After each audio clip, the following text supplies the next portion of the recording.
Welcome to another episode of the Svarim Chatter podcast. I'm Nachi Weinstein. This episode of the podcast is sponsored by Daʔat Press. What if this Yomim Noraim and the year ahead you could prepare not just with emotion but with intellectual depth? Too often we reach for the same few books year after year. Meanwhile, profound works of rabbinic wisdom, voices like Seadya Gaon, Meiri, Eliyahu Benamozegh remain unread, untranslated, or unknown. That's where Daʔat Press comes in. They're publishing faithful and beautiful editions of classic Jewish works, translations, introductions, and typesetting that bring these texts to life. And for the Yomim Noraim season, you can get 25% off everything at www.daat.press with the code SEFARIM, SEFORIM, but only until Matzim Kippur, September 31st. So, if you've been meaning to explore Jewish philosophy, Torah commentary, or halachic roots in a unique way, visit Daʔat Press, use code SFARIM, and build a unique reading list for the Yomim Noraim and beyond. But again, this offer ends Yom Kippur. And you can find the link and more information to Daʔat Press in the show notes. To sponsor an episode or to support the podcast, please email me svarimchatter@gmail.com or find the link and information in the show notes. You can also find a link to the Svarim Chatter WhatsApp community where I post new books, new Svarim, book deals, and so on. Also, there's a link to join the Svarim Chatter WhatsApp status. And finally, if you can please subscribe, rate, and review the podcast wherever it is that you listen. And with that, enjoy the episode. Hi, everyone. Welcome to another edition of the Svarim Chatter podcast. On this episode of the podcast, I'm going to be joined by Rabbi Shmuel Phillips, who is the author of Judaism Reclaimed and his newer book, which we'll be discussing here, Talmud Reclaimed, an ancient text in the modern era. Both are published by Mosaic Press. So thank you, Shmuel, for joining me. Thank you very much for having me on here. It's a great honor to be part of the podcast. So let's start off. Tell the listeners a little bit about yourself and your background. Okay, so I was born about 41 years ago in Sunderland in the north of England, near the community of Gateshead that people know a bit more about. I grew up in London until the age of about 17, at which time I came over to Yeshiva in Yerushalayim, Midrash Shmuel, and I've really been in that area in Rechavi in Yerushalayim for the last 24, 25 years, learning, writing, doing a law degree as well. I work in, I manage serviced offices, office rental business. So my early years, London, and then moved over to Yerushalayim. I grew up in a family, my parents they were Baalei Teshuvah around the time I was born. So this gave my Yiddishkeit quite an interesting personality, so to speak, because my grandparents, the wider family, they were quite hostile. They were quite opposed to my parents becoming frum at the time, especially when we got sent to Jewish schools. That was a very big argument point. So they had this feeling that we children were being brainwashed by my parents to be sent to Jewish schools studying ancient texts, and they never missed an opportunity to try and question what we were doing. It is immoral, it's primitive, it's unfair. What are these mitzvahs you're doing? What's the Torah you're learning? And I kind of grew up with that kind of attitude that I was always having to think about and explain what I was doing. So in a way, it was very challenging because as a elementary school child, as a 10-year-old, 11-year-old, you're not normally having to debate what you're doing and explain it to adults. On the other hand, it got me used to this idea of having to think about what I was doing, having to understand why I'm doing things. What does this mitzvah mean? Why am I learning this? And also my father as an academic, he was a professor of law, so we often hosted Jewish students at our Shabbos table. Often they came from also less from backgrounds, and there was often a lively debate. We got discussing things also. So I grew up very much thinking about my Yiddishkeit. And when I went to Yeshiva, I wanted to invest a lot in learning, understanding, and learning Gemara, broadening my understanding of Yiddishkeit. But I took a lot of the background with me. So when I was learning Gemara, when I was learning other things, I always had this idea in my mind of how would I explain what I'm doing to someone without the background, who doesn't understand what I'm doing. And in that sense, I read a lot. Even though I was in the yeshiva system, but I did a lot of my own reading at the time, especially the writings of Shimshon Raphael Hirsch, the Rambam. These were thinkers who had a lot to do with the should we say, Rav Hirsch was dealing with the reform movements. So a lot of those who were opposing Yiddishkeit, they were writing responses. So I found this very much appealed to me. And I integrated a lot of that into my learning. I also managed to learn with other people, other Talmidei Chachomim in the area. And eventually, as I'd been in yeshiva, sort of 2 years, 3 years, some of the people I'd been with were going back for college, they were working. And they started sending me questions because they knew that I was someone who had been involved in these inyonim, and they felt, they'd spent 2-3 years learning Ksuvas, Baba Kama, and suddenly they were confronted by questions, challenges to their Yiddishkeit, which they weren't familiar with, and they were asking me for some guidance. So I was often taking, the Yesodus are often there in Rav Hirsch and the Rambam, but they're written in a very sort of archaic way sometimes. So to recognize that these same Yesodus, whether the Torah is accused of not being moral, or the academic criticisms, often you can take the basic yesod of what these thinkers are saying and repackage that for the current era. And that's really what led to my first sefer, Judaism Reclaimed. It was, I started sending around weekly emails based on the parasha and bringing these sorts of inyonim, responding to academic criticisms and clarifying certain ideas of machshava, Jewish philosophy, Jewish theology, till eventually people said, you should put this together into a sefer. So that started, and it got Baruch Hashem, got a warm response from Rabbonim who are quite, I remember Reb Leff and some other Rabbonim were very happy with certain academic critiques that I'd addressed and how I did it. And at the same time, I was also doing a law degree from yeshiva. And this led me towards the second sefer, which was the system of Gemara and Halacha, how it works as a system. Because I remember my first month in yeshiva learning Yevomus, and as a high school kid thrown into suddenly, what am I doing? Where am I? It's very confusing. And learning secular law at the same time, I started having all these questions coming up in my mind. Like, what is the system of Torah Shabbal Peh? What is the Gemara? What's Missinai? What isn't Missinai? How does it develop? What gives certain halachos authority? What can change? What cannot change? And it really bothered me that I didn't find many sources, certainly not in English at the time, that were dealing with it. And I looked around and I was quite concerned until I found the Rambam's Hakdama to the Mishnayos, which to me was an eye-opener, because for the Rambam, he answers these questions in a very organized, precise way, and he does it as a Hakdama to the Mishnah. So as far as the Rambam's concerned, these are Yesodis you have to have clear, not just before you're learning Gemara, but before you even open up a Mishnah. What's Missinai, what isn't, how has it changed, what are the different categories of Torah Shabbal Peh. And so really what motivated the second sefer, and it moved a lot beyond that as well afterwards, was taking the basic Yesodis of the Rambam and looking at a Gemara and trying to apply it. Like looking at a Sugya, because the Rambam sort of gives basic pointers and categories, but taking the Yesodis of the Rambam about, he has these two categories, Ikorim, Mukabolim, things which came Missinai, which can't be changed, and Pratim, is what we'll discuss a bit later, the details which can be changed, what does this mean, and trying to work through Sugyas. And I really, the more I did this, the more I found that the Rishonim have probably been doing the same thing, and it really opened up Sugyas in a beautiful way. And the more I wrote, the more I learned, the more I developed these ideas. I discussed them with people who've been in Kollel 10, 15 years, and they often said that they'd had these questions themselves, and they ended up sort of shelving them because they didn't feel that they didn't find a way of really dealing with them, and they ended up gradually ignoring them and moving them aside. So, but yeah, Baruch Hashem, I was able to really help some people get clarity in these inyanim. Let's start off with the Haskamas. I think sometimes we discuss that at the end, but the nature of this topic, perhaps it's interesting and worthwhile to tell the listeners the Haskamas that you got for this sefer, and also you mentioned some for the first sefer, but really focus on this one, on Talmud Reclaimed, on the newer book. So, right, the first sefer I managed to get Rabbi Sachs, who's as a fellow London source. He gave me quite a bit of guidance and as how to put the sefer together.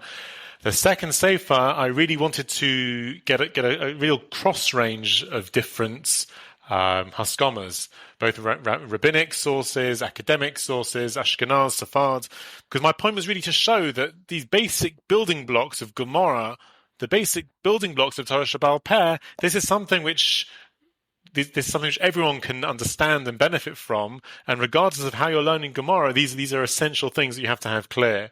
So I was very honored to get Haskama from Rav Berkovitz of Eish HaTorah, the yeshiva there. I've had the chance to give shiurim there and to learn with some of the Talmidim. I know that the books are quite popular with both the Rebbeim and the Talmidim there. So Rav Berkovitz, he wrote sort of a mini essay. It's Haskama, but it's sort of an essay in its own right on the topic, which is very interesting. Rav Dweck, who is the head of the Spanish and Portuguese community in London, sort of worldwide teaching sources. So that's from the Sephardi perspective.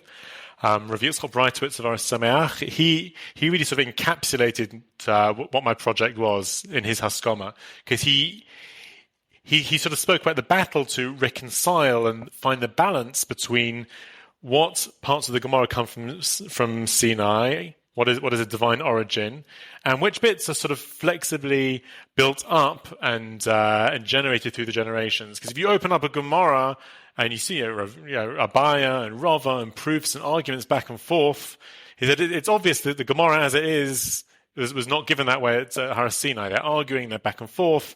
But on the other hand, you don't want to say that none of it was given at Sinai. So where do you draw the line? And he said he was really saying that this is a sefer which is very much needed, because I think people very often go to the maximalist approach and say that, it must have been all given at Har Sinai, because they don't want to say the opposite, which is that none of it was Har Sinai. And if you try to draw the line in the middle, you have to come up with a set of a yesod really to determine what was Sinai and what wasn't, what's the nafkaminas and what isn't.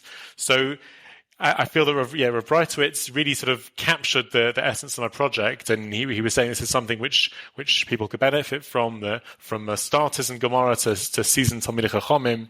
And then the final Haskama was from Professor Chaim Seiman. I think he worked with the Beis Din of America. He's also a professor in law at Villanova University, and he was sort of showing from an academic perspective the benefits of some of the work that I was doing. Okay, so that's why it was really important, because some of the things you said there, I'm sure listeners are going, well, it's blasphemous. Not all Sinai, what's going on? It is all Sinai, right? So I think listeners take that kind of approach that just don't know. Everything is, like you're saying, Sinai.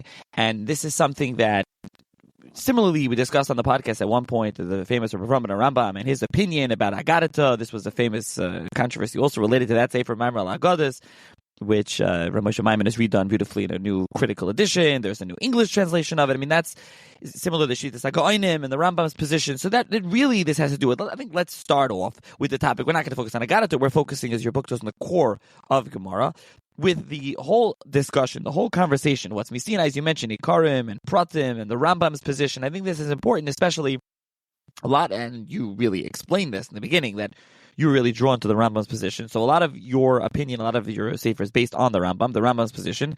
Maybe that's not what everyone goes with. There's different positions. So let's start off. Let's clarify. Let's explain what's going on. If you could explain the whole conversation. This obviously is a loaded question with a lot to discuss here. And as the book does, really lays it out. But let's start there. Right, certainly. I mean, there is one chapter on Agadata towards the ends, but the main thrust of the book really deals with the system of halacha, mitzvahs, tamei mitzvahs, how things can develop, how they can't. So to start off with the Rambam, and the reason I go with the Rambam is just that he sets things out very systematically. So you're not having to be sort of medaic from different comments and being mafarish different sugas in different places and try to put together a shitta. The Rambam sort of sets everything out in the Hakdama. If we have a chance later, we'll see what some of the other mafarishim have said on this. But the Rambam sort of states at the beginning of his Hakdama to his Perish on the Mishnah. So he starts off by telling us that every mitzvah that was taught by Moshe Rabbeinu was taught b'peirusha, with its basic meaning, with its explanation. It's not just the written text of the Torah. It was taught by Moshe Rabbeinu in a way and with an explanation that made it understandable to the Bnei Yisrael and the Midbar.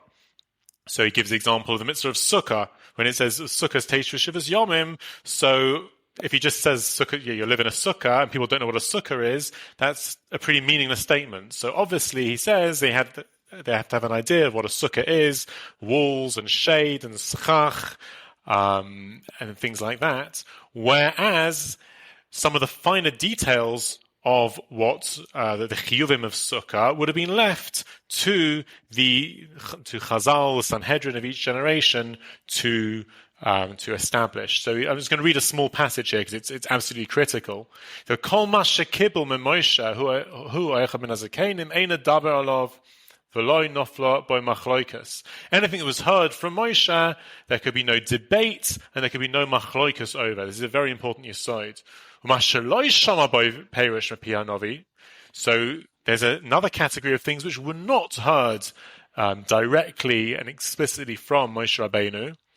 Min ha'inyonim hamistargim mehem. These are from the matters which branch off. So if we think of every mitzvah as having sort of the main trunk of the mitzvah, which contains all the details you need in order to basically carry out the mitzvah.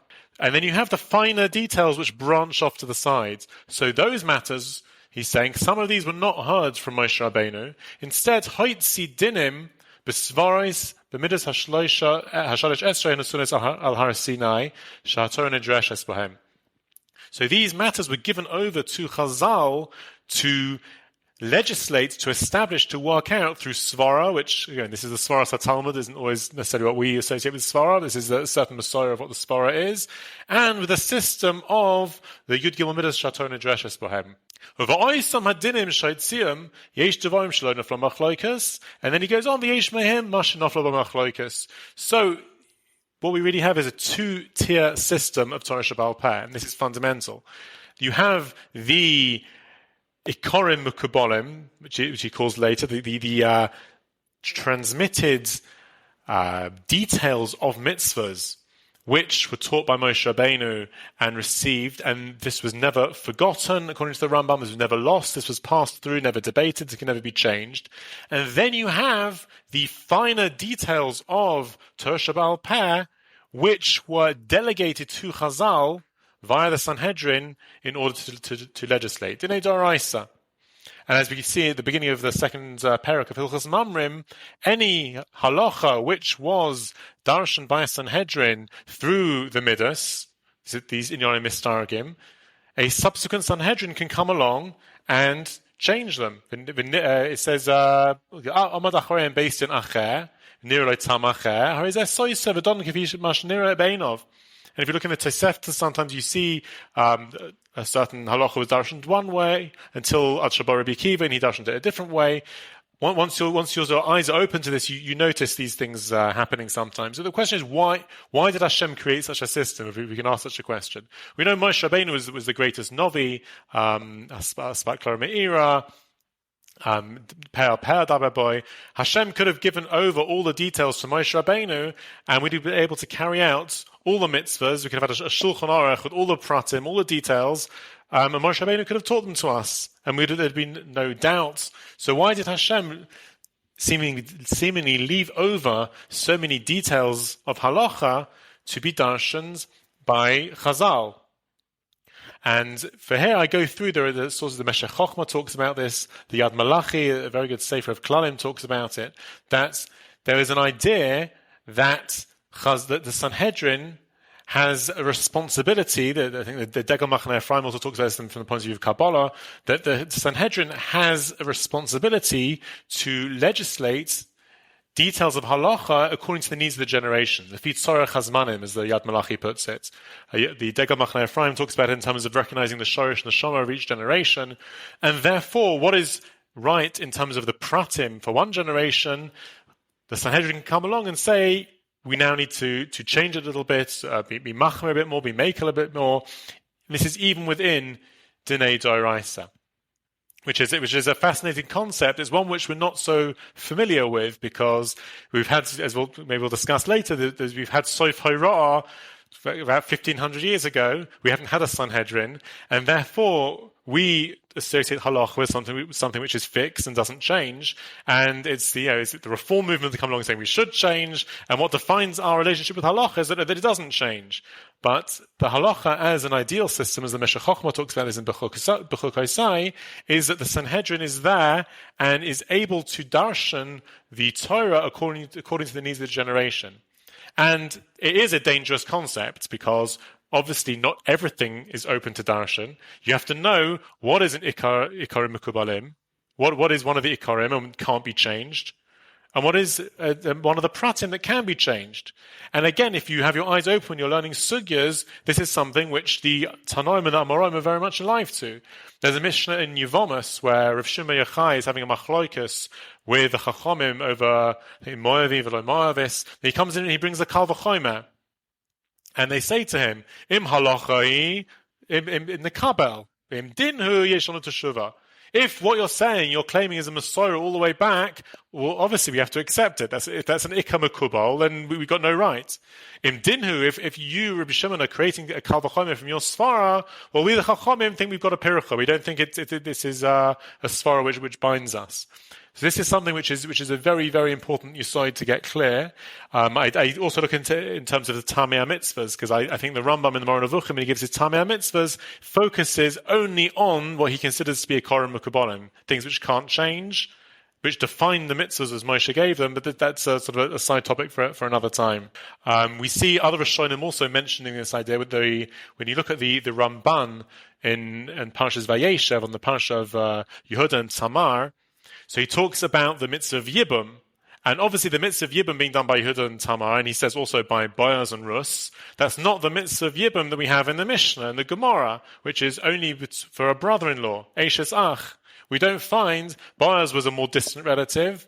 So the Ramban says there in his Perush on the Chumash that the Kadmoinim in earlier generations, the Sanhedrin darshaned the mitzvah of Yibum more expansively. And it wasn't just the Eishes Ach that did Yibum. That was just presumably one example. Whereas later Sanhedrins obviously saw a need to narrow this down. So this is it's a fascinating aside. I don't know if we could spend a few more minutes on this and give an example of just how it can open up sugyas. There's a fascinating sugya in Gemara Brachas Chaf Aleph Amud Aleph about the mitzvah of Kriyas Shema. We think of Kriyas Shema as one of the most basic mitzvah d'oraisas that we do every day. There's a Gemara there. Rav Yehuda says, Omer Rav Yehuda, Sofek Kara Kriyas Shema, Sofek Loi Kara. You're not sure if you've said Kriyas Shema or not. Einoi Chayz V'Kara. You don't go back and repeat it. Why not? So it goes on to say, Kriyas Shema D'Rabbanon. You jump out and say, what do you mean, Kriyas Shema D'Rabbanon? How can you say it's D'Rabbanon? And the Gemara asks, Mosav Rav Yosef, V'shach b'chav kamecha. How can you say Kriyas Shema is D'Rabbanon? It's a clear pasuk. You gotta say these words when you lie down to bed at night, when you get up in the morning. Amalei Abaya, hahu b'divrei Torah k'sev. This was only said regarding divrei Torah in general, not the specific mitzvah of Kriyas Shema. So take a step back and unpack this a little, because if you remember the Yesod we have from the Rambam, anything which came Sinai, anything that was heard from Moshe, lo naflo by machloikus. So here we have a machloikus between Rav Yehuda and Rav Yosef, at the very least, about whether Kriyas Shema is D'Rabbanan or D'Oraisa, about what is the mitzvah of Kriyas Shema.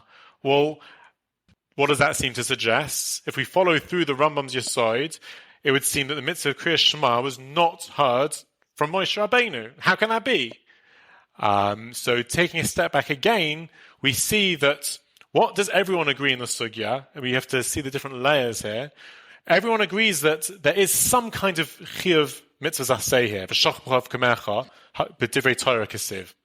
At the very least, all the Amoraim agree that there is a mitzvah d'oraisa to recite, to study words of Torah in the evening and in the morning.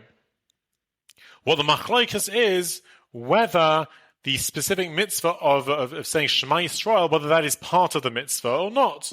So what we know is that it seems to be there's an Ikar Mekubal, which is uncontroversial, which can never be changed, that the words of the Shach B'chav Kamecha have a chiyuv d'oraisa to recite Divrei Torah. And then we have a question of, well, what does Rav Yehuda hold? Rav Yehuda holds that which words of Torah you're going to say, that is not part of the mitzvahs aseh, d'oraisa, and that was not heard from Moshe. And I remember when I was learning through this sugya, I was going through everything, I felt very uncomfortable with it. I thought, I've pushed too far here, I've got to go back. And then I looked up some of the Mefarshim. So if you look at the Pnei Yeshua on this sugya, he quotes pretty much a similar thing from Rabbeinu Yoina. I couldn't find the Rabbeinu Yoina, but I'm taking the Pnei Yeshua's word for it here. He says, Evshet hakavana sai bezeh hainu k'moshe kos Rabbeinu Yoina. Demand Oma Kriya Shema Drabonon. Hainu mishum demashmele. So this man Oma holds, Tahar de Oma Kra b'shach b'chav kumecha. Love the tzorich likrois davka parsha zu shachris v'arvis. It's not that this particular parasha of Shema Yisrael has to be said twice a day. Ela afilu imkara parasha acheres b'shachris v'arvis nami sogi. Even if you could do Shnaim Nikrov of this week's parasha or B'chias Amala, whatever parasha, you could choose what parasha is that you feel you want to say, and you could be yotz your mitzvah d'oraisa. Elo shechachomim tiknu likrois davka parashiyos halalu mishum de'isbahem nami malchus shamayim. Massive yesod. It's according to the Mand Omar that Kriya Shema's Drabonon is the Chachomim came along and made the mitzvah Drabonon to say specifically Shema Yisrael because it's got Kabbalah's Al Mochus Shemayim, and they felt, the Sanhedrin at a certain time felt that this was important for us to get clear. I'm presuming it's sometime by Sheni. I'll tell you why afterwards. And then the Manda Omar that Kriya Shema D'oraisa, well, it's also, since it's a machlokas, that would be that Sanhedrin came along and they fixed this detail of Kriya Shema D'oraisa. But because it's a machlokas, it wouldn't have been heard from Moshe. It would have been fixed by the Sanhedrin at a certain time. And the Shagas Aryeh, at the beginning of his discussion of Kriya Shema, says pretty much a similar thing. So what seemed to me to be a very radical approach based on the Rambam, and I wasn't sure if everyone agreed with it, I find in the Pnei Yeshua, the Rabbeinu Yoina, Shagas Aryeh, there seems to be something which, when you go into these sugyas with your eyes open, you suddenly see new things. And being aware of this principle of how Torah Shabbal Peh works, the Ikarim Mukubonim, the Pratim, what can change, what cannot change, this opens up whole sugyas. And there's a beautiful addition here also, because when we think of the mitzvah of Kriya Shema that we do twice a day, so we've got the Birchas Kriya Shema. And what's a bracha normally? What's a bracha over a mitzvah? We say, Ashekit Shodom Mitzvahs of Tzivanu, Ladik Neshel Shabbos, or Lulav.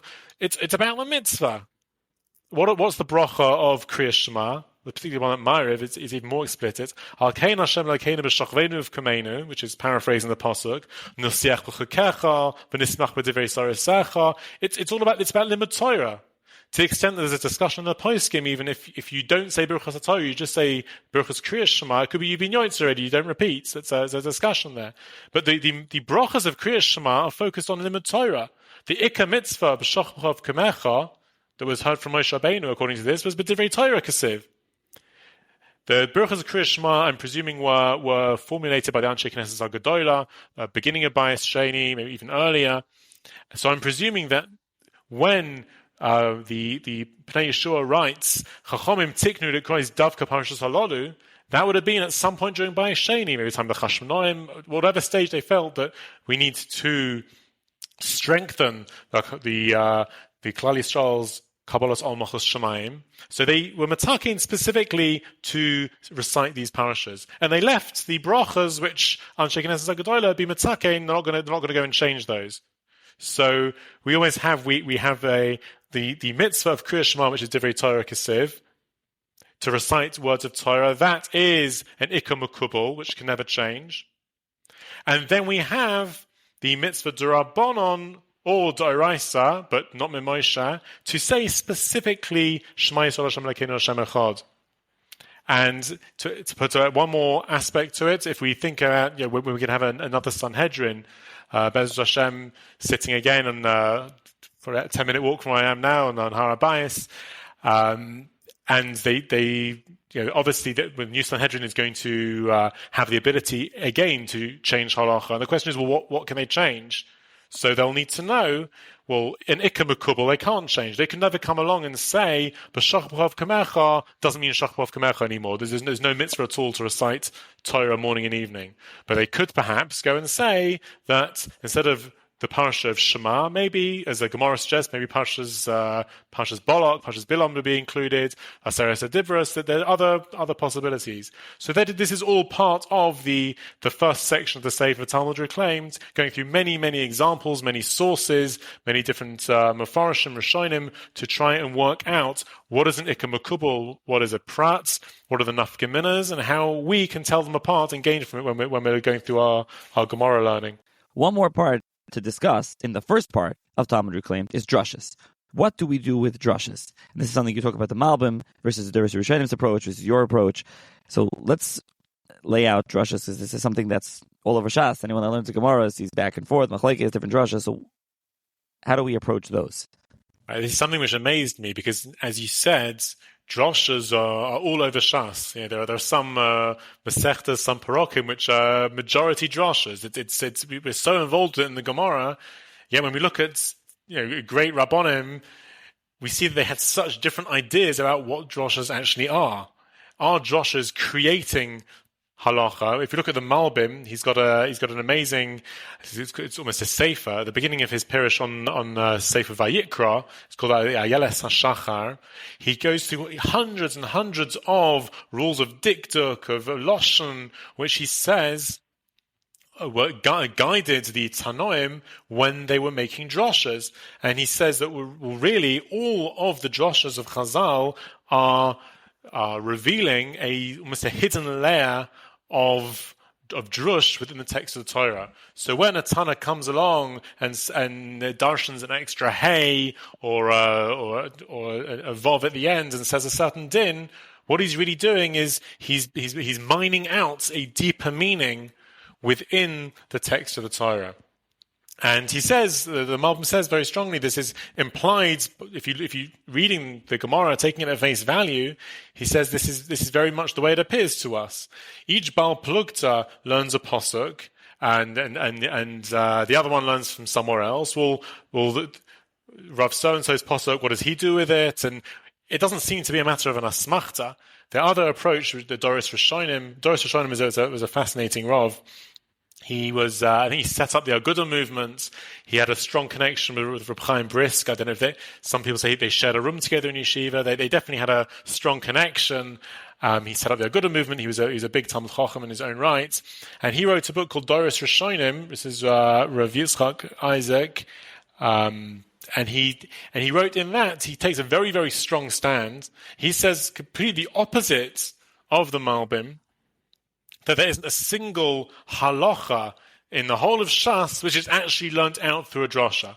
He says every single halacha that we have was received through the Messiah, through tradition, or it was legislated by the Sanhedrin, and they found a way through an asmachta to tie it into a pasuk. Similar things are said by Rav Kapach, the Yemenite sage. We've got who else? There's a sefer from Rabbi Shua Inbal called Torah Shabal Peh. It's a Talmud Chacham in Eretz Yisrael. Now he brings lots and lots of arguments for the same idea. There are people who medayek these ideas from the Gaonim also. So we got from Mekotza to Kotza, we've got a massive machlokes here about how are droshes working. Are they mining out a deeper meaning within the text of the Torah, or are they really an asmachta for a halacha which is already known? And we said the Malbim's got a point that if you take the Gemara at face value, that is the way it looks. Each one's posuk, what do they do with? Also, if you look at the halachas of Zokein Mamre, this is something which we had in yesterday's parasha. So the Mishnah, the Rambam, goes through Zokein Mamre, and when we're talking out what they're tying to each other, we find in Zokein Mamre, he says, well, I darshan my halacha from here, as his part of his taina, part of his source. We've got wording of Mishnayos, which say things like Mimokum Rabbi Eliezer Mekel, Misham Rabbi Kiva Machmir. All these things which kind of imply that the drosha is the actual makor for the halacha. We've got in the Haggadah that Rabbi Elazar couldn't get everyone to agree to say Yitzias Mitzrayim Baleilos Ad Shabbat Ben Zoma, and he made Drosh of Kol Yimei Chayecha. We've got things like Shimon HaMasuni darshaning all the S's in the Torah until he one he can't work out. All of these Makoros seem to point towards the fact that these droshes are real. They're seen as genuine Makoros for the halachas which come out of them. So why do people reject the Malbim's approach? So Rabbi Yeshua in Baal Doros Rishonim, they go through a number of arguments which basically point to what they see as a great inconsistency in droshes. There are patterns of droshes which they just don't match up with each other. Sometimes you'll find, let's say, the coming parasha Ben Sora and Meiri, the way that the Gemara goes through darshaning Ben Sora and Meiri, every word is read so precisely. We say B'neinu Zeh Sora Meiri, the Sofsuvai Oviv Imai. The fact that they take him, or if they're lame, if they're blind, if they're dumb, if any problem, each word is read to exclude the whole area of his halacha so much that Ben Sora Meiri ends up basically practically impossible. And other times we find that the way that the Tanoim Amoraim darshan passages of the Torah is completely the opposite. We find that there's a Mishnah in Baba Kama and Perek Chamishi where it lists whole Shor v'Chamar, Har Sinai, in other cases, Divrei Torah B'Hava. The Torah was just giving an example, a common example. It wasn't there to make a diuk from. Other times, we'll find things like, something which elsewhere would be a makar of halacha. Here it's just Divrei Torah Lashon B'nei Adam, or Lavalov B'Shnei Lavin, Milsut Asa Kol V'Chayim Torah V'Kosav. There are many times where the Gemara, which in one place will use a miut or a ribui to learn a halacha, another time will say, oh no, this time we're not learning anything from there. So there seems to be, according to Rav Embal, Doros Rishonim, a lot of flexibility, a lot of discretion to Chazal as to how to create the droshes, when to learn it in a very expansive way, when to learn it in a very narrow way, and putting all this together, they say that this points to the fact that what we're learning really is asmachtas. We have the halachas already, which we've got down from Moshe, which the Sanhedrin have legislated, and the process of asmachta is tying it together with the text of the Torah. And there's another example, for example, Sefer Krisus. Rabbi Yossi Aglili darshan Sefer Krisus in one respect, Sefer v'lo davar acher, only get can affect a gerish and nothing else. And in another place, the same word sefer is learned expansively. Not just a sefer you can write on, but you can write on anything, which is, you can write on plants, you can write on other things, as long as it's not a living being or attached to the ground. To me, it was really amazing to have two shittahs which are argued so well. I mean, if you go through their arguments, that I go through many more of the Makoros in the chapter. They both seem to be so well argued. How could it be? And that's what pushed me to try and basically make a pshara between them. And that's why I try and do my sefer. I argue for a position that what we really have is droshes are what I call divine indicators. When you have a hay, when you have some sort of ribui or a miut, so what's really happening is Chazal, the Sanhedrin, is what has the authority to create the halacha. We're not, as the Malbim says, discovering a hidden meaning within the text.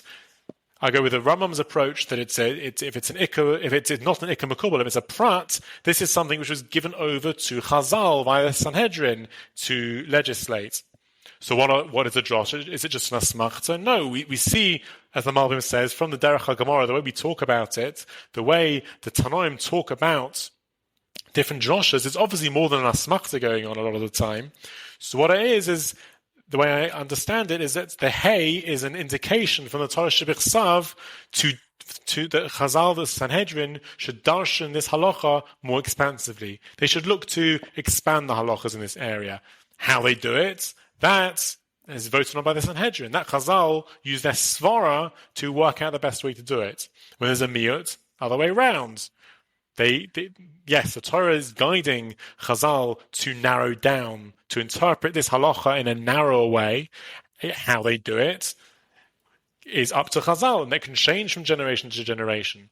Gezerah Shava, Hekesh, the Torah is guiding Chazal to link these areas of Torah Shebechsav, to learn out one from the other. But the pratim of exactly how they do it, that is confirmed, that is legislated, and that's got the authority only through Chazal.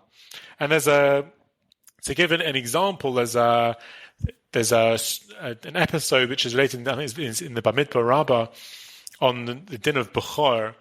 So a question came before Rabbi Tarfon and his Sanhedrin.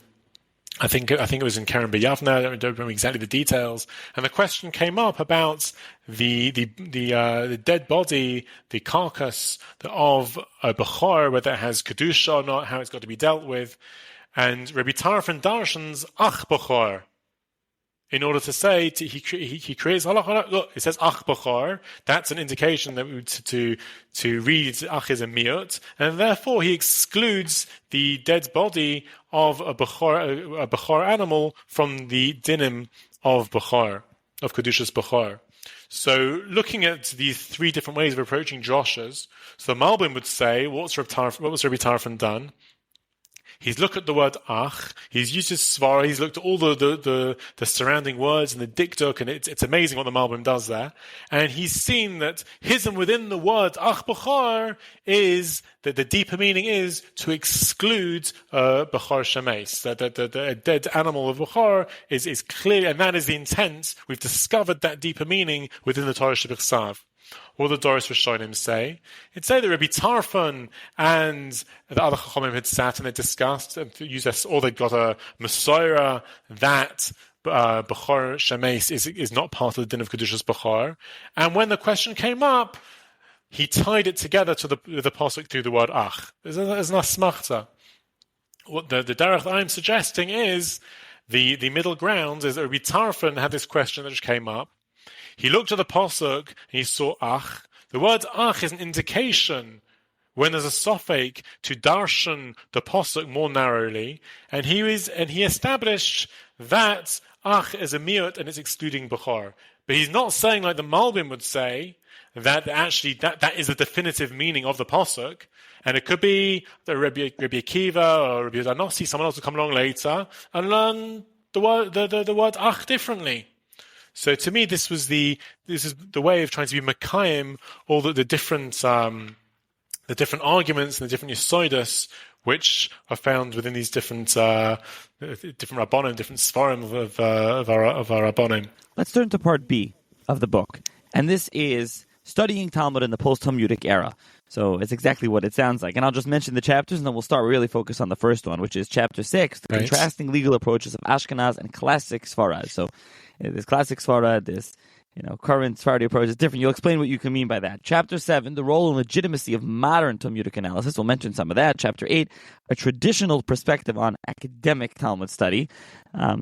And then chapter 9, Agada, morality, mysticism, and mysterious Mishalim. So 9 we won't discuss so much. Agada, like I said, this is really a problem. Rambam conversations and a whole other conversation. We can have a whole other long podcast just on Agadata. And then chapter 10, Rambam and Talmudic theology, how to become a halachic heretic, which is a nice clickbait title. Perhaps we'll talk about that. So let's start with the beginning. The contrasting legal approaches of Ashkenazi and classic Sfarad. What's the difference between someone learning, as you say, Ashkenazi approach and classic Sephardi approach? What do you mean by that, by the way? If you're the listener, clarify what that means, and then what's the difference? So classic Sephardi, and it's a difficult term. I had different people sort of arguing when I was sending the manuscripts out of the book about the best way to put it. I didn't want to offend anyone, but it's hard to really get the terms right.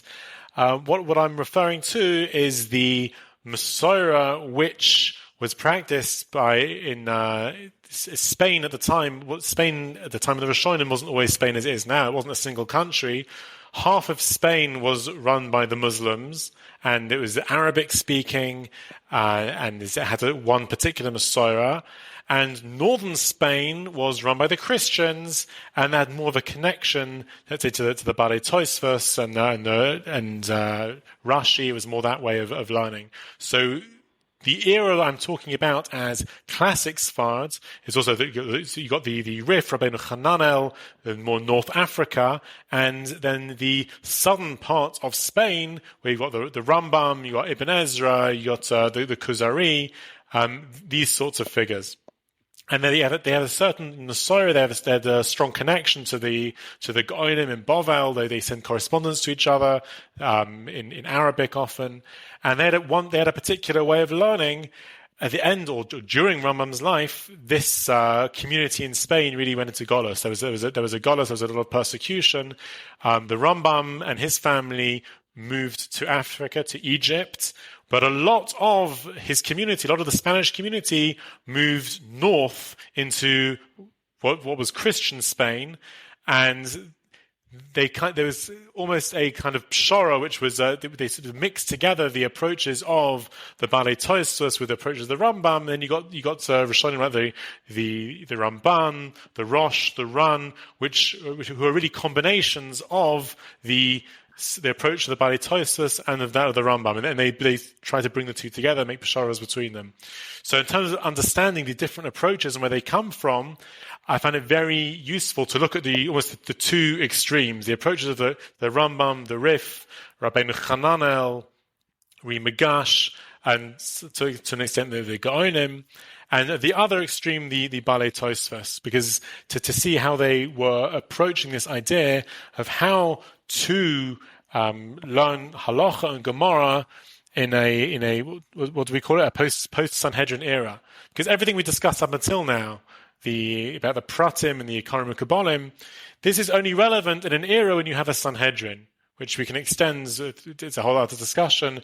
The status of the Gemara and how the Gemara is deemed binding. Is it a Sanhedrin? Is it not a Sanhedrin? That's a whole session for another time. But we have this principle, Ravina Rav Ashi, Soif Horah. There's a Chasimas, a Talmud, at the end of, it's around 499, 500 Leminyanam. We've got the yeshiva of Surah basically closes down. The Rambam writes that there's another Golos, and the Jews of Bovel are spread around. And at that stage, however it happens, there's a Soif Horah. And everything in the Gemara is now binding upon all other generations. And really for the last, 1500 years or so, our Psak has been based on the authority of the Gemara and how the Gemara has understood the Mishnah and the Nesoira brought to us through Ravina Rav Ashi. This being so, well, how do we go about paskening from the Gemara?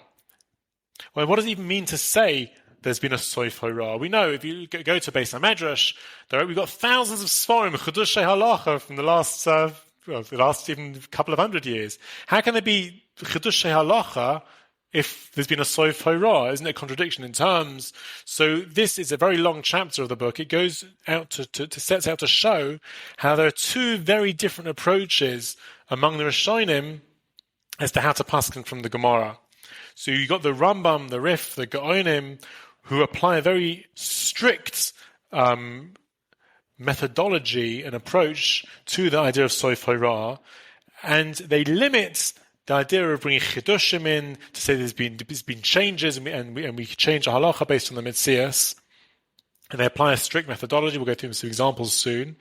And then when you have the Balei Tosfos, they certainly agree to the notion of Soif Horah, but we find that there's more flexibility in how to apply that, whether it matters in Minhagim or different Sugyas or Yerushalmi but the Bahag, there's more flexibility in terms of how this is to be applied. There are two main areas I break this down into. The first is, when do we say that a psak in the Gemara or in the Mishnah can be applied differently now based on a change of Metzias?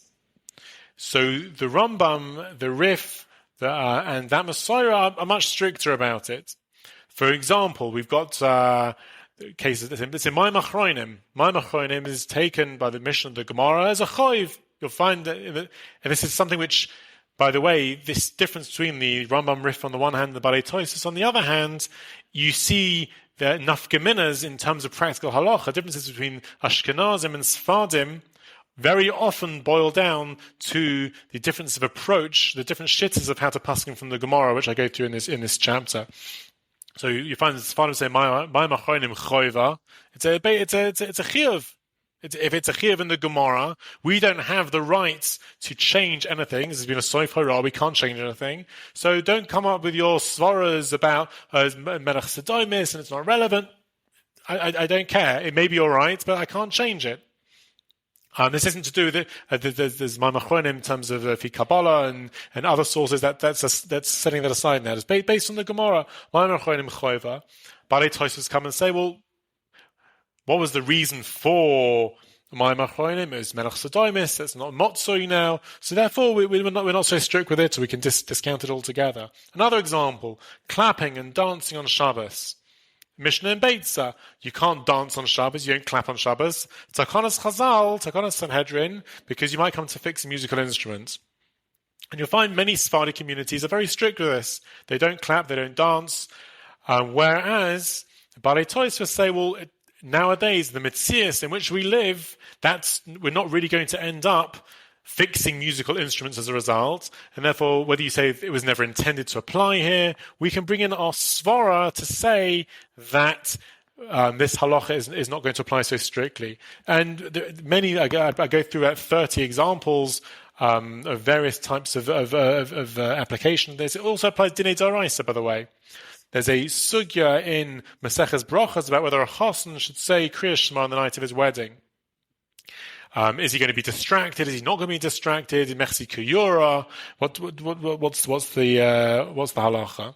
So Tosfos come along and say, well, since nowadays, anyway, our kavanas of Kriya Shema are not as great as they were at the time of Gemara. There's been a Yeridas Hadoros, so we don't have such great kavanas anyway. Therefore, it doesn't matter. A chassan can say Shema anyway because it's a yura to even pretend that you have such great kavanas. This is a din d'oraisa. Kriya Shema. And Tosfos are prepared to say that we can apply the psak of the Gemara, but based on svara, based on the metzias of nowadays. That is how it is soif hara, but that is how it is intended to apply. Whereas the Rambam, you never find bringing in these sorts of rationales and these sorts of svaras, and the Kesef Mishnah, actually on the Rambam over there, goes through it and says the Rambam Kedarkai just brings down the basic psak from the Gemara, whereas the Balei Tosfos are machadesh by trying to change the halacha and suggest that things are different now. So that's the first set of ways in which we find what I call the classic Sepharad or Rambam and the Rif differing from the Balei Tosfos. The other way is when it comes to multiple sugyas. Very often, when you're looking to paskin from the Gemara, one of the reasons why it's so difficult to paskin from the Gemara is the same halachic question can come up in 5 different masechtas, 5 different sugyas, and the maskonas of each sugya, assuming those are simple to work out, they're not always simple to put aside to reconcile with each other. So if you look at the klalim that the Rambam and the Rif, the Gaonim work with, and this is brought down in the klalim Sfarim like the Yad Malachi, the Netziv, the Kesef Mishnah mentions it, there are many others who and the Gaonim do this also. There's a basic methodology they use, which is to identify and to highlight what is the primary sugya d'shmaitza, what is the main sugya which deals with this question, where Paisek like the maskana of that sugya, and all other indications, counter-indications from other sugyas we set aside.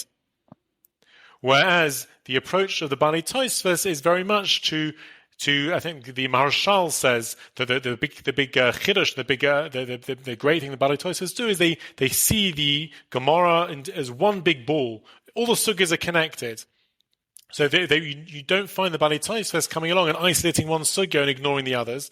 They will bring in svaras to try and make a pshara, to try and rationalize, to try and work out the best way through all the sugyas together.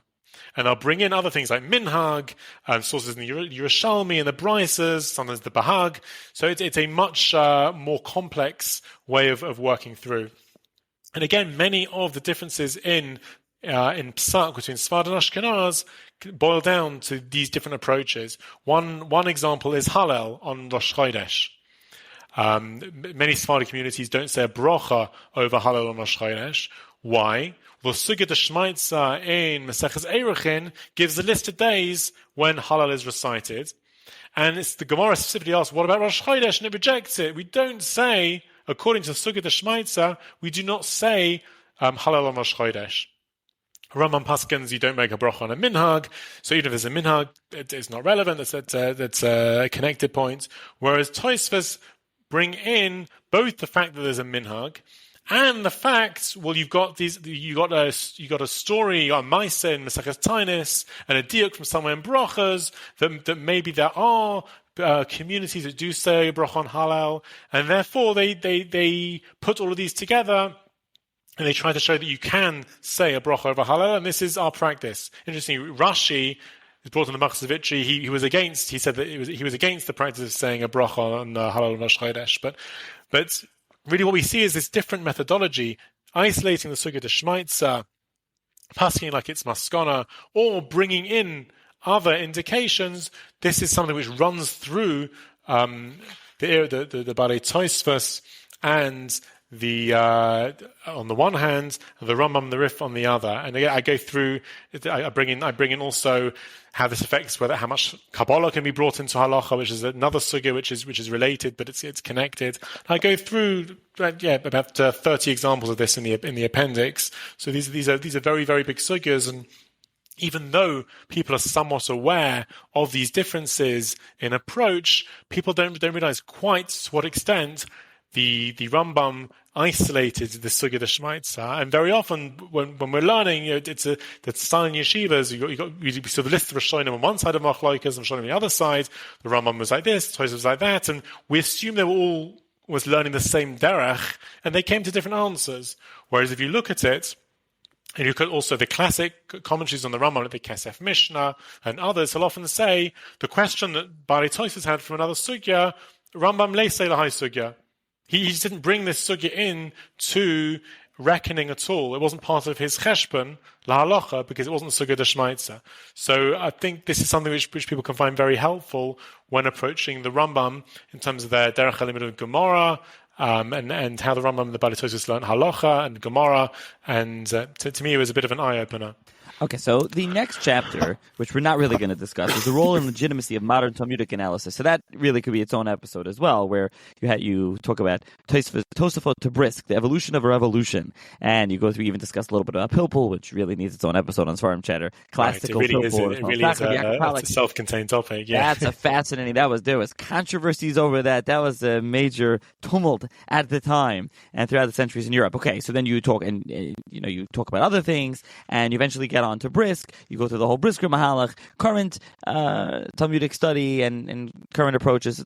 So we'll leave that aside. We're not really going to get into that. But something to touch on lightly is the next chapter, traditional perspective on academic Talmud study. And we're not talking about academic Bible. This is, you can explain to listeners, for those that aren't familiar with it, what that is. And also, how should one use it? Should one use it? What are the dangers in it? What are the benefits of it? This is kind of a loaded topic as well, so just to touch on it slightly. And really, again, with everything we discussed, and I kind of, we mentioned the first part. I want to at least mention here, it's a good point to mention it. The first part of the book is about 140, almost 145 pages, which is what we discussed, the structure of the Talmud. And then the second part is studying Talmud in the post-Talmudic era, is another 150 or so pages before we get into lengthy appendices of another 200 pages. Again, just around 150 pages or so, and the book is almost 500 pages. So there's tons of material here, footnotes, and very extensive. And we're just a lot really of historical material, and the more involved questions I put into the appendices at the end, so people can look at the historical, how the Gemara came to be formed and what made it binding and how it came to be.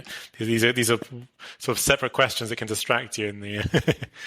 Right, exactly. And I'll mention the appendices after this. But let's just touch on this academic Talmud question. From time to time, I do get questions from listeners like, you didn't do any episodes on academic Talmud. Why don't you do podcasts on it? I'm like, So let's at least turn to you and let you discuss a little bit what it is. And I mean, the first point to mention is, as you mentioned in passing, is a very important point to get clear, that there's the world of difference between Bible criticism, when you're talking about the academics and their approach to the Torah, and academic Talmud criticism.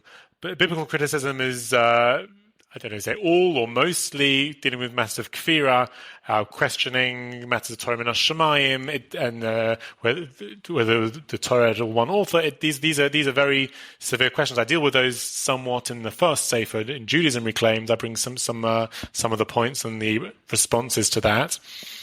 When we're dealing with academic Talmud study, it has certain problems and dangers, but I don't think we're dealing at all with Ikrei Emunah. So that's already one point to get clear.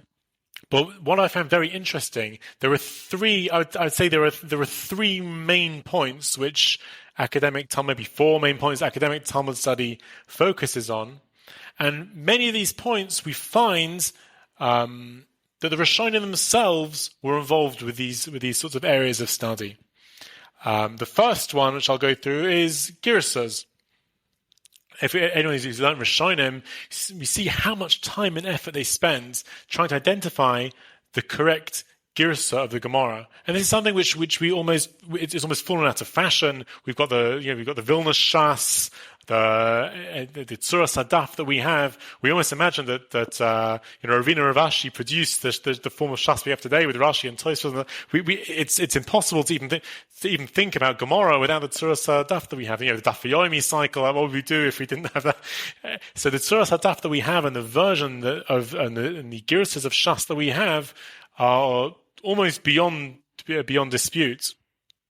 But if we look at the way the Rishonim approached it, they spent a lot of time and a lot of efforts trying to identify what the right Girsa was. And perhaps this was because the Rishonim pasked halacha from the Gemara. They were much more involved in Gemara in terms of Pshat HaGemara and in terms of halacha. And if you're paskening directly from the Gemara, you want to make sure you've got exactly the right text of the Gemara right, because as we'll see in a minute, that can change the halacha.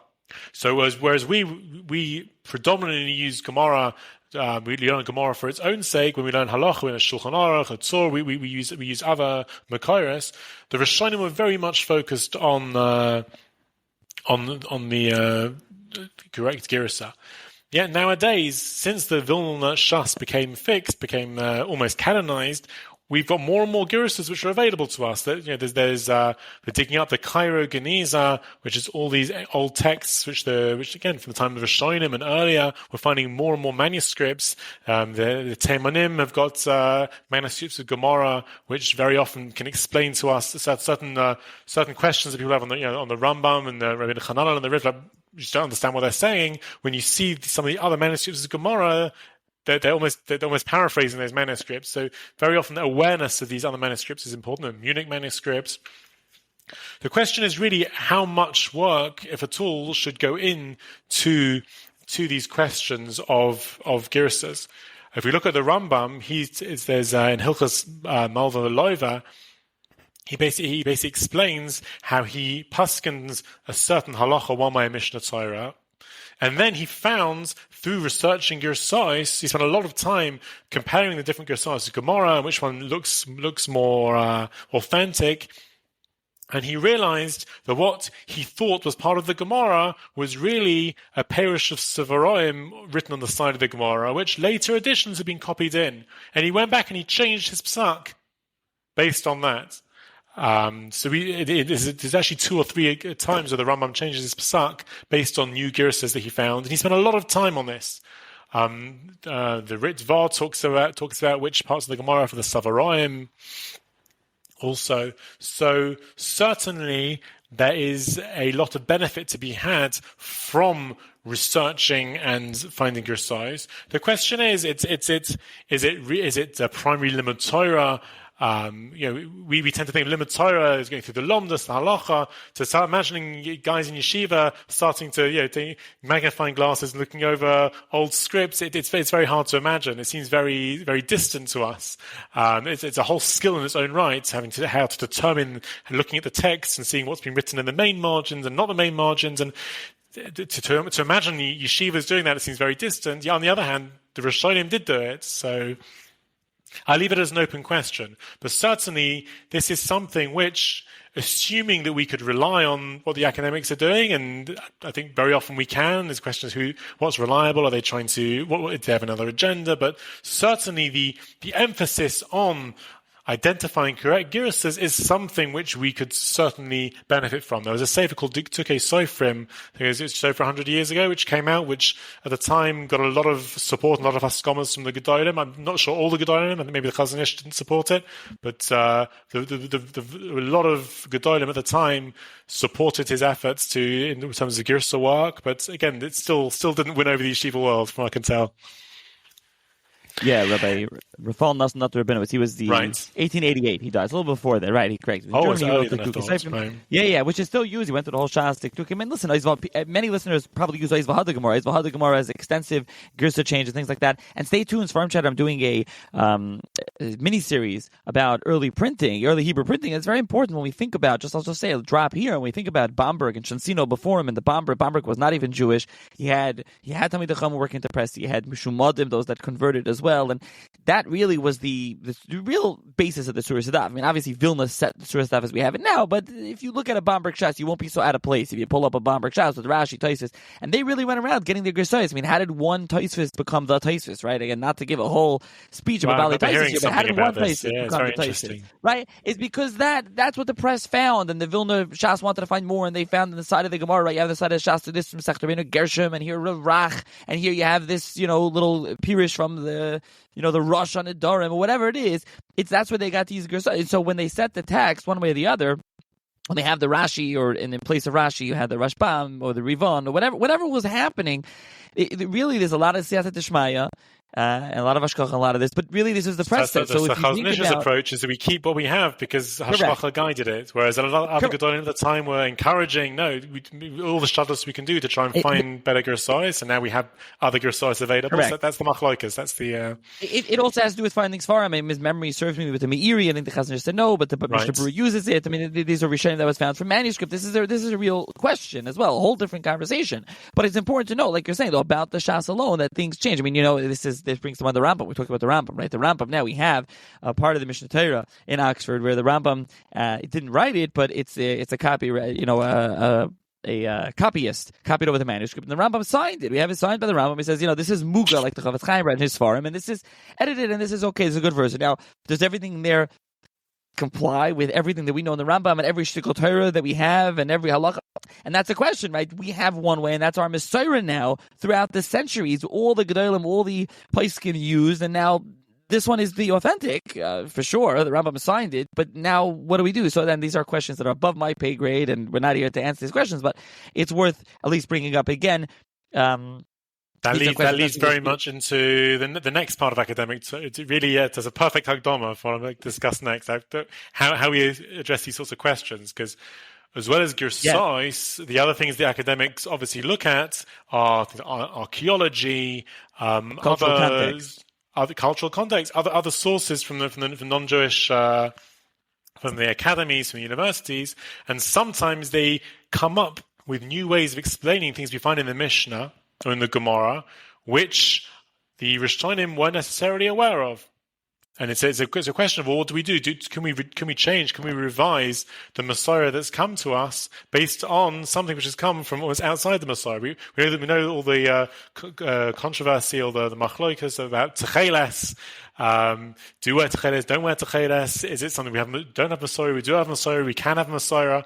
So bearing in mind how much machlokas that was, listen to these cases. So there's a Mishnah in Maseches Nida, which talks about when you find a kesem, you find a blood spot on various parts of a woman's clothing, when is there some sort of chazaka that she's tmeah? When do you assume that it's come from Nida? Or when can you ignore it? And the Mishnah goes through at the beginning of Perek Shmini. It goes through various different clothes, various different places. And it says that if she takes off a cloak and puts it over herself at night and there's blood on it, then she is tmeah because it can move around. People move around in their sleep, and therefore, once there's blood on the garment, it could have come from anywhere, and therefore we're machmeh. And then it says the last two words, v'chein b'paliom. So too with the paliom. The Gemara doesn't explain what a palium is, and no one seems to know. They drove the Perushim on the Mishnayos. There doesn't seem to be a clear Masorah what a palium is. Some of the Mefarshim explain that it means some kind of head covering the woman is wearing that somehow moves around and could have had blood, which is Tomei. The Rambam suggests it means some kind of belt. There are other explanations, and each one of the Mefarshim ask very strong questions on the suggestions which are being brought up. There doesn't seem to be a clear way to explain it. Nevertheless, the Torah paskins the halacha that he reads the pallium as being a head covering, and therefore, if blood is found on a head covering, paskins the Torah, the woman is tameah.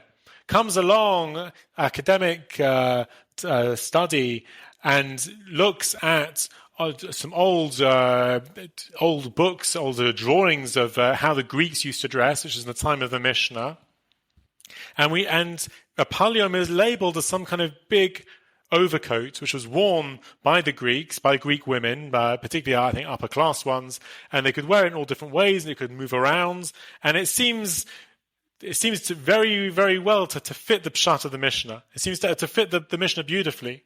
But what do we do? Can we go back and now change? I mean, the Torah isn't Sof Hara. The Torah is post Torah. So if we are convinced that we now know the meaning of the Mishnah, what a pallium is, so in theory we should go and change the psak and say that. Well, we now have an understanding of the Mishnah based on drawings that came down to us that were dug up somewhere, that a pallium now is a big overcoat, and we can change the psak of the Torah.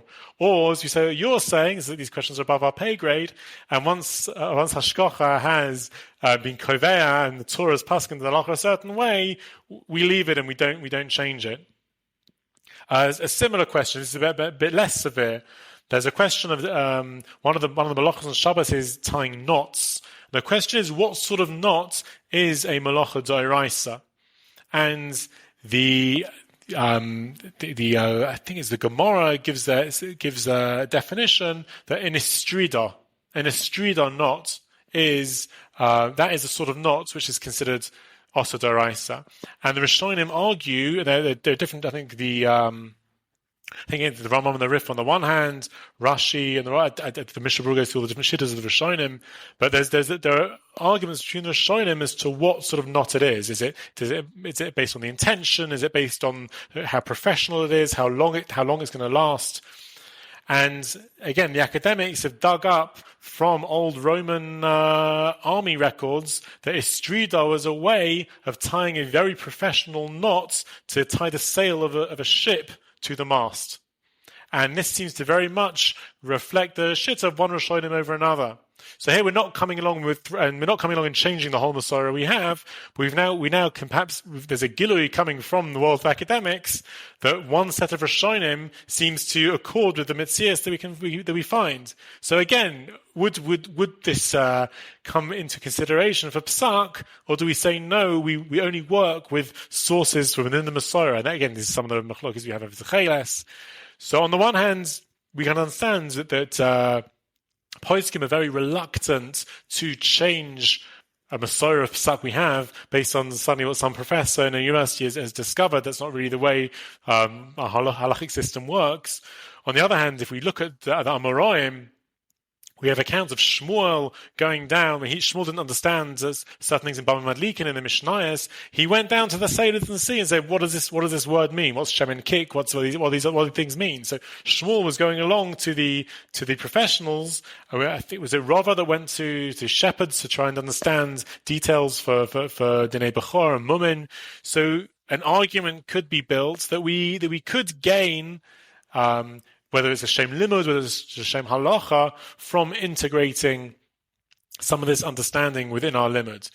On the other hand, things to be very wary of is that the academics will sometimes, or very often, try to build parallels and make these sorts of claims when there's a very weak link and weak suggestion, because academics have to publish. If they're not publishing, they're not doing anything. So very often you'll find these very strange, weak suggestions. I remember one of them which I respond to in the book is that they claimed the whole idea of matana manos lahachzeh was taken from the Goyish legal system at the time. and it wasn't really a Jewish concept. And Rava and Rav Nachman were you can see from stories in the Gemara, they were involved in the non-Jewish community, and they bring in these ideas. And you look around the Toseftas, we find that the Tanaim had this concept. It's very hard to say that it was invented by Amoraim when you have in terms of Lulav and Esrog, the Tanaim were already doing Matanim Almanos Lahachse.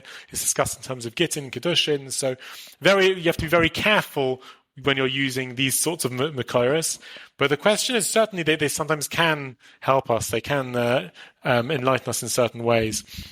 And there's a third way, which I'm not sure we can really do justice to on the podcast without going through all the Makairos, which is that the academics, when they're looking at different sugyas, they will take different layers, different chronological layers. Let's say you have a Mishnah which states one thing, and a later Amora that comes and makes an Akimta on that, and a later Amora which makes an Akimta on that, and the Stam. They will separate out each layer, chronological layer of the Gemara, where they're from. And very often they will assume that what seems to be an interpretation of the Mishnah is really a machloikas on it, which definitely isn't the way that we learn in a standard way in yeshivas. But as I show that sometimes Balei Tosfos do take this on, and we find I bring the Makairos. Tosfos sometimes says that the Gemara misunderstood Shmuel or was arguing with what seems to be an interpretation is really a machloikas. Whereas the Gemara does this sort of thing as a last resort when it can't find any other way to get through the sugya. The academics will this is their go-to way of approaching things. So there's a lot to discuss. I'm just sort of this is just a surface, scratching the surface of the chapter. But there's a lot of interesting discussion there, and yeah, there are questions to be discussed as to how much and when. Yeshiva world can bring these sorts of Makairos, and obviously needs to be someone with broad shoulders who can do this sort of thing, but to know when these things can be brought in to help Yeshiva world study. Correct. As with everything, and I think this book, we're an hour and 15 minutes here into the podcast, and this book can be done. We could do this in many episodes, just going through extensively everything. And you told me, Ofer, that some of the pointers here you've done 45 minutes an hour shiurim on, just giving on some of the topics, not even on, probably in each chapter.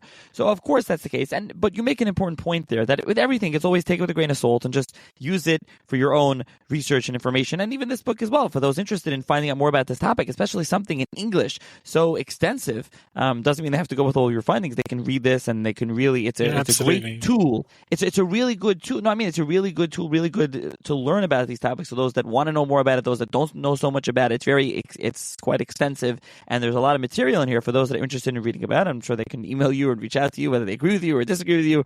I've always sort of welcomed people interacting. They're the front of my books. I always put my email addresses. I always have many people asking questions, asking for more sources, and I'm always very. And I'll add your email to the show notes for those interested, if you want to say it here, also for those interested in reaching out to you. But also, I want to mention the appendices first. Part C, which is different appendices.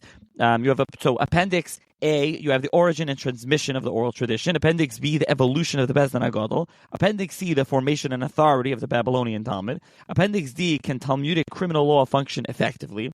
Appendix E, the origin of the Talmud's hermeneutical principles. Appendix F, case studies examining Rambam, Drashos, and Taimei Mitzvahs. Appendix G, case studies contrasting the legal approaches of Rambam and the Tosfos. Appendix H, English translation of Rambam's 13 fundamental principles of faith, as explained at the end of his introduction to Chelik. And then you have a bibliography which you go through. That's more that final one is more corresponding to the chapter on Talmudic heresy. That what is a kofer according to within the text of the Gemara, how that's Paskin Hilchos Teshuvah, how that turns to the Yud Gimel Ikrim. So that's again, it's a topic in its own right. And as you say, right away in the beginning, it says comments and criticisms are welcome. So it's not just me. I wasn't saying that people should criticize, but you write that in the book. Please send them to shmuli, shmuli.phillips, phillips @gmail.com. So you have that in there. Anyone that wants to reach out to you with any comments. More information also. They've got the talmudreclaim.com website. There's more information about the Haskamas and discussions about the Sfarim, other links. And I'll link to the website in the show notes, and I'll also link to the book for those interested in purchasing it. You can purchase it on Amazon. You can purchase it through Mosaica. All Sfarim Chatter listeners, if you use the code Chatter. So the links are on the website as well. So anyone wants to find all the information, all the links are all on the talmudreclaim.com website. perfect. And I'll just mention, if you, with all Mosaic, if you use code Chatter, CHATTER, it's 15% off. For those interested, you could check that out through Mosaic's website, so they can get a hold of the book. And also, the first book, Judaism Reclaimed, is on there, which, as we said, maybe we'll do a podcast on that one day, but that book is, and that's structured, although it's not on the parsha per se, but it's structured like on a weekly parsha, right? That's how the book is structured. Right. It builds up ideas through the book, but it's also parsha based. Some weeks more than others.